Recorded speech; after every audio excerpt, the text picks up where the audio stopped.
Hi, we're Nia and Mary-Anne from Seren Health Coaching. We are metabolic health coaches who are passionate about good metabolic health for everyone. We also love to chat about all things health and to share as much information as we can with people who want to make changes to their lifestyle but aren't quite sure where to start. We're going to release a new episode every Friday where we talk about a different aspect of health. So do subscribe and let us know what you think. We'd also love to know what you're interested in too. So if there's something that you'd like us to have a chat about, do send us a message and we'll do our best to cover it soon. Hi, Nia. Hello! Must be Friday. And what are we going to Indeed. talk about today? Something I know that you're keen on. Yes, so today we're going to talk about metabolic flexibility. It's very Oh, that exciting. sounds quite technical. So, where's this interest come from? Okay, so this came about because I went to a coffee morning type thing Yeah. and you had to uh, bring a cake to share with everybody. And I was talking to some people about what I do and explaining about what metabolic health is and talking about how I'm a health coach. But all the while that we were chatting, I was eating quite a large piece of the cake.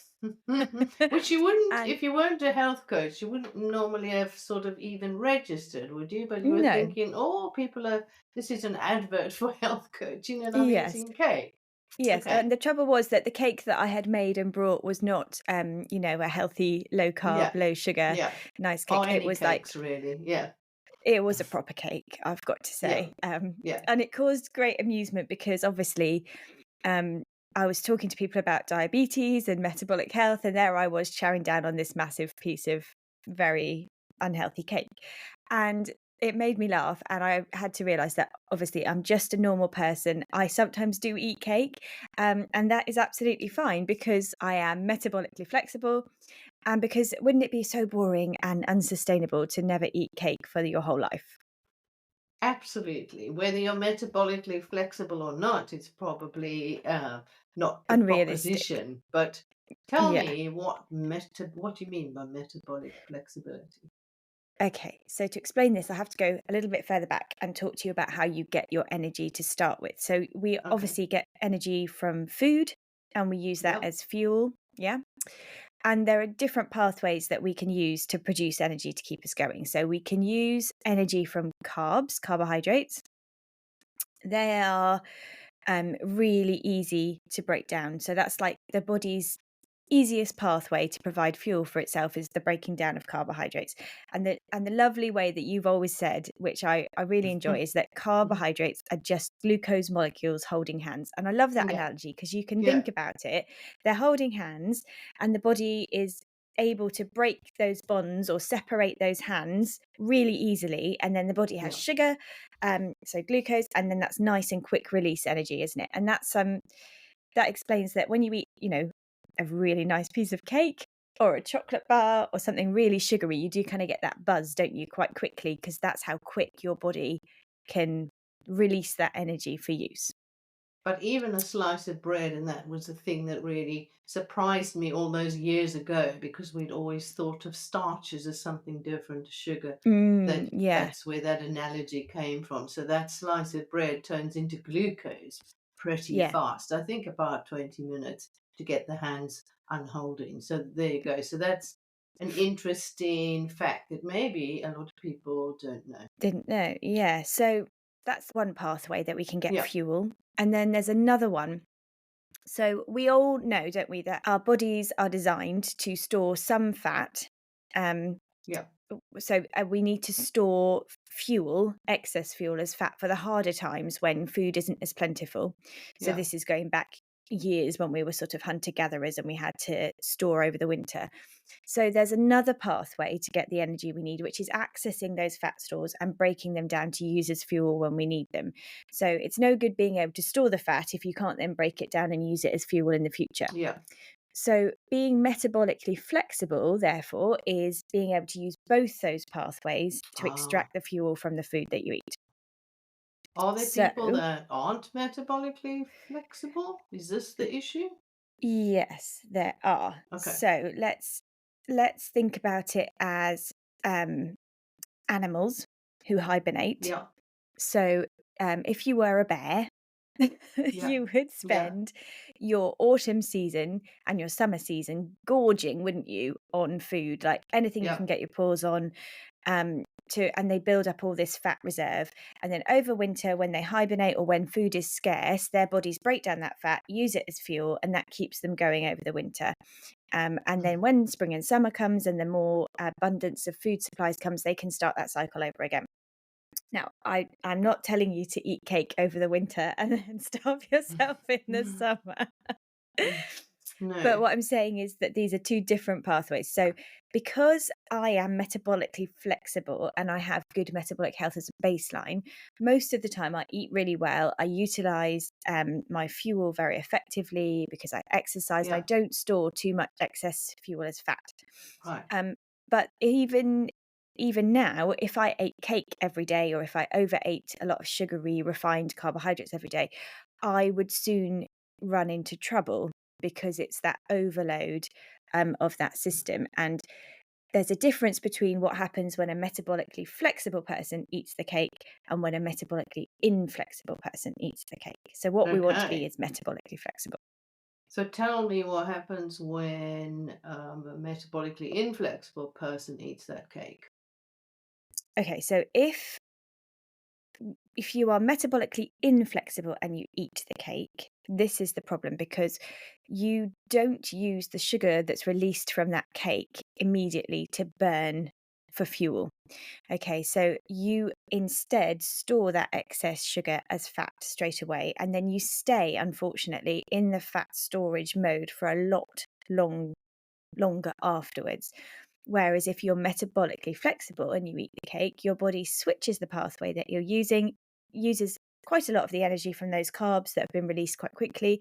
And then anything that it doesn't use is stored as glycogen in the muscles, which is ready to use for energy, but not as fat. And then the body makes a switch again and goes back to burning fat as fuel. So if you're metabolically flexible, you're a fat burner. If you're metabolically inflexible, you're a fat storer. And the problem is that you can't access those fat stores to actually break down and use that as fuel, which is really quite depressing and disappointing, isn't it? So you Is want to that be why flexible. some people might find it harder to lose weight if we're talking about the inflexibility and what can they do about it? I mean, how do you get more flexible? Well, exactly. So the reason that you are either flexible or inflexible, you're quite right. It does mean that people find it hard to lose weight. And it's all down to our good friend, our hormone insulin. So most people know insulin has a really important role in your body. It's a hormone that's released to stabilize blood sugar levels. So every time you eat, your blood sugar goes up. Doesn't matter what you eat, actually, it will rise small amount. Um, or a large amount depending on what you've eaten.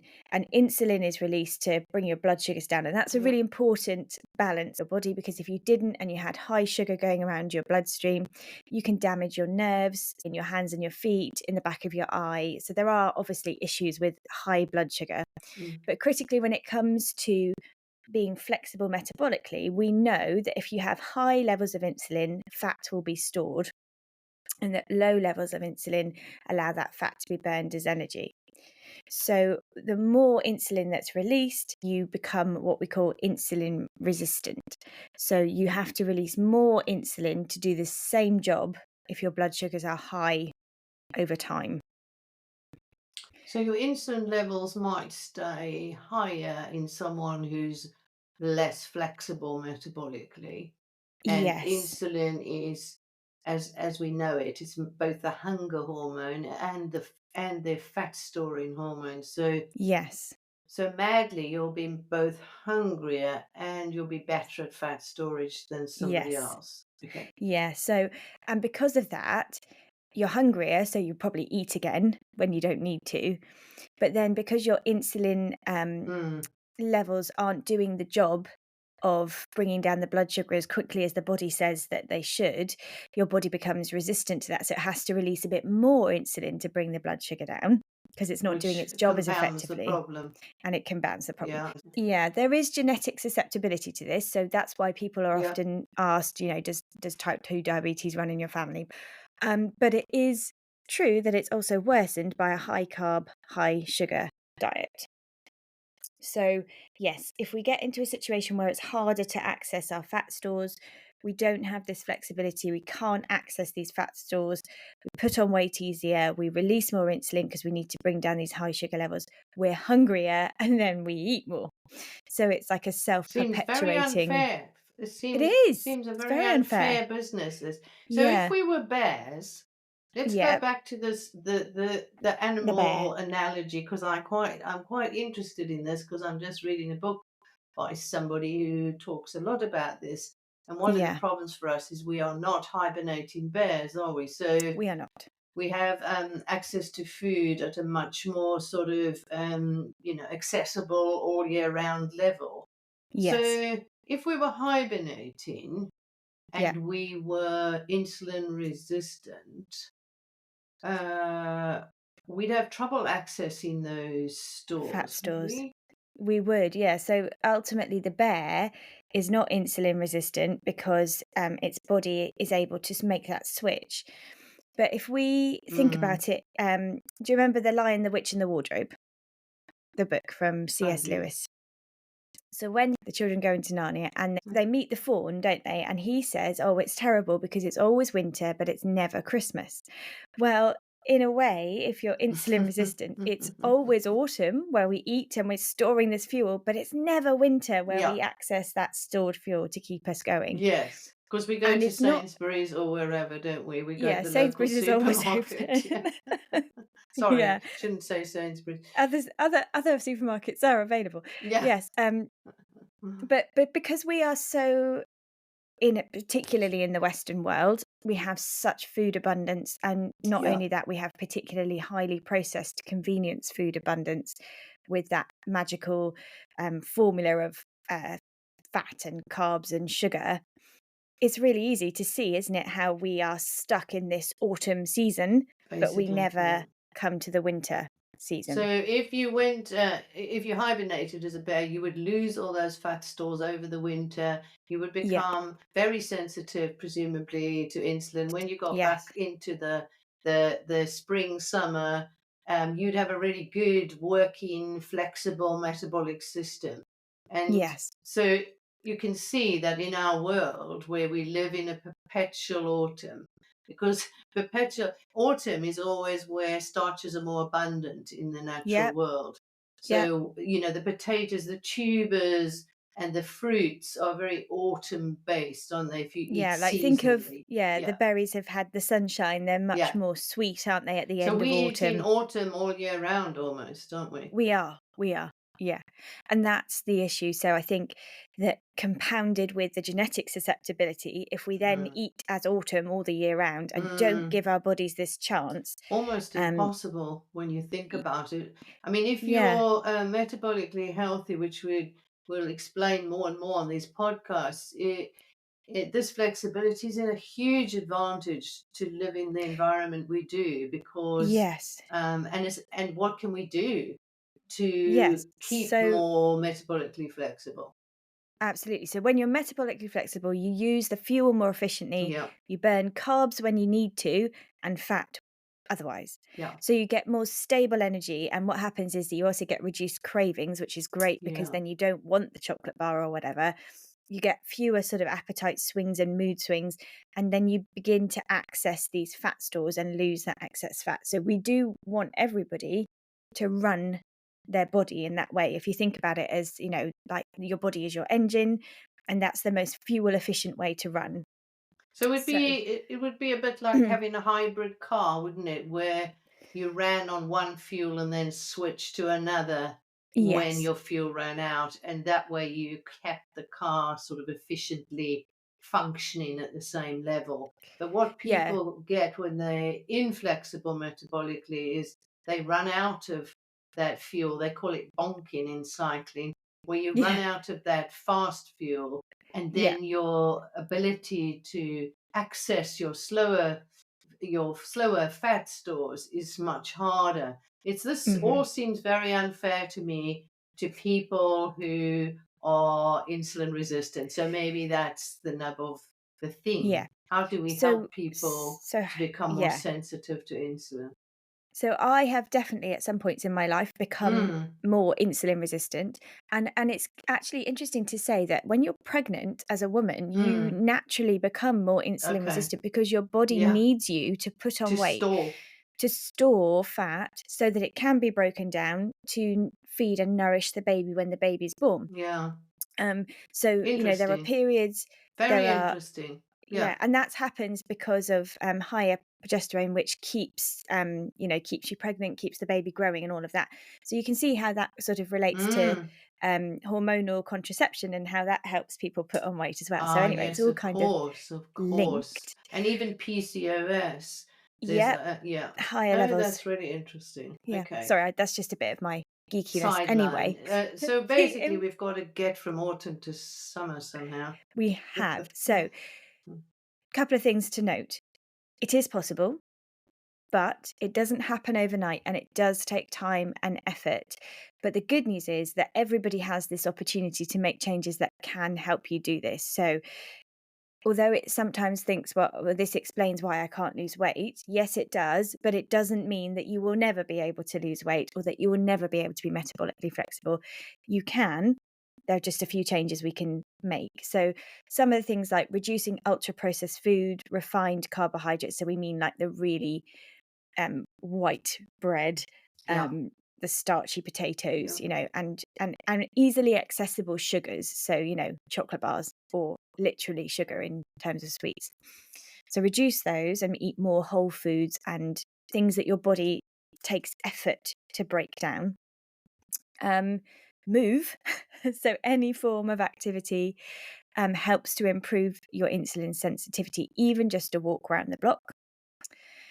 Um, Yeah. Try and have a break between meals. So don't snack all the time. Don't eat all the time. Because remember, every time you put something in your mouth, there's a corresponding glucose rise and then a corresponding release of insulin. So you can see how you'd have more insulin over the day if you just snacked Oh, increasingly. yeah.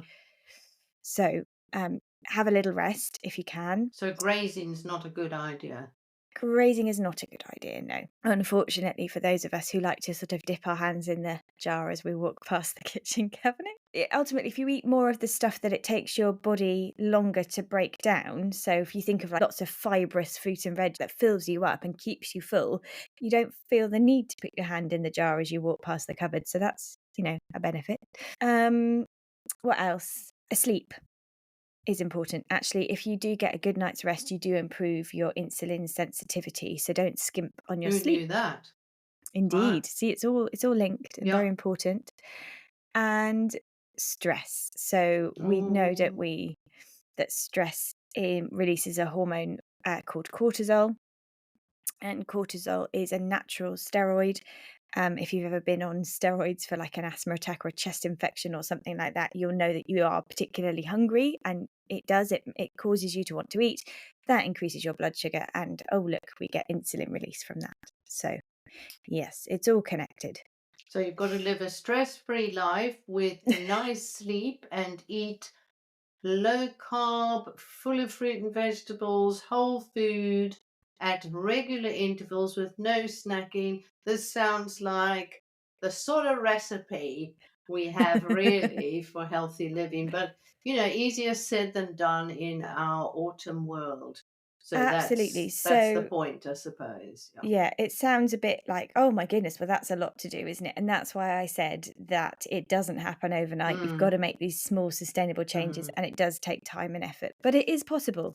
It is possible. So just take one thing from that. So, say you know that you eat a lot of ultra processed food. Well, maybe just this week, go to the supermarket, count up how much you've got, and then next week go to the supermarket and try and reduce it by a number of things. So say you've got 10, try to Mm. make it down to 8, and then gradually, do things like that. Or say you're not particularly active, maybe say, okay, this week, after dinner on Thursday, I'm going to go for a walk around the block. Or if I see the sun is shining on my lunch break, I'm just going to walk around the park. Anything small, a little change that you can make will help you become metabolically flexible. And that's what we want for everybody, because actually that's how our bodies were designed to run. I So, also like the idea that some people are genetically more susceptible, probably, to dealing with this environment less well than others. So, for those mm, out there who find it harder and can't understand why, it's not altogether your fault. no, It is yeah, harder for some people. And for those of you who find it really easy, don't rest on your laurels either, because actually, although you might find the fat storage business easier, there are lots of other things that you might want to address when it comes to healthy living. yeah, absolutely, absolutely. So it's all a bit, it's not all doom and gloom. There are things you No, can do. It does take a little bit of time, but it's not quite as simple as just deciding to, go on a diet or reduce your calories by X amount or whatever, because actually yeah. there's so much more to it than that. But yes, So we're so back to long-term change, aren't we? yeah, we're back Sustainable to, change that we can keep going. And you and I know all about this because we have both done it done it. ourselves. Yes. But that is why on occasion I can eat cake. Yes, and so should everybody be able to, on occasion, eat cake. That's the point, isn't it? But when Yeah. you're very hungry because you're insulin resistant, let me tell you, the cake's more attractive. And I think in many ways, hunger is one of the biggest drivers, and why Mm, wouldn't it be, of overeating? Because it's it's a very natural feeling. So yeah. humans are hungry for food for all sorts of good reasons. So there Mm. we go. I think being hungry is hard. Being hungry is definitely hard. And I think, but I know because I had a very sweet tooth. Um, for a really long time, and I would think every time I went into a coffee shop, "Oh, I fancy the piece of cake." But now Mm, I go into the coffee shop and I don't fancy the piece of cake. yeah. So we can And do it it. has We to can do be, it. yeah, you Yeah. can if I can do it, you can do it. I mean, I used to Mm. I I used to eat the fondant icing from the packet, you know? That's how sweet a tooth I had. I only ever went out to eat to have the dessert, let me tell you. I was never that interested in the mains, and now I never eat dessert out. So there you go. It can be done, and I don't feel at all deprived. So we're going to tell you more about how to do it Yeah, in keep listening. in We've due got all the course. stuff we're going to tell you. Okie dokes. Right, I'm See going you to soon. see you soon. Bye.